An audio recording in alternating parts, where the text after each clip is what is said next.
Welcome to the Salmon Runs YouTube. Enjoy the video.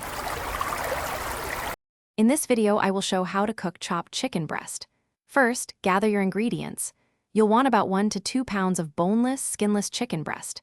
Cut the chicken into uniform 1-inch to 1.5-inch cubes. This ensures even cooking. Next, pat the chicken pieces thoroughly dry with paper towels. This crucial step helps achieve a beautiful golden brown sear. Finally, season your chicken generously with salt, black pepper, and any other spices you love. Now, let's get cooking.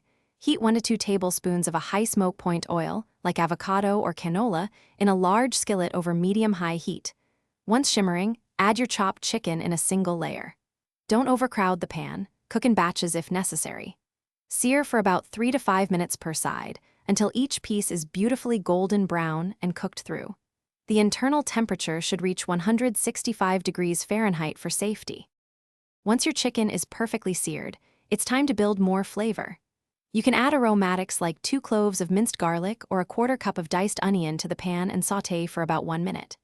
Then, deglaze the pan with a 1/4 cup of chicken broth, white wine, or a squeeze of fresh lemon juice, scraping up any brown bits. Stir in your favorite sauce, perhaps a creamy mushroom sauce or a vibrant pesto, and simmer briefly. Finish with fresh herbs for a pop of color and taste. Chopped chicken breast is incredibly versatile. You can serve it simply over a bed of fluffy rice, al dente pasta, or nutritious quinoa.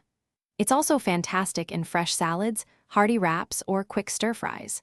For meal prepping, divide it into containers with your favorite sides like roasted broccoli or steamed green beans for healthy lunches throughout the week.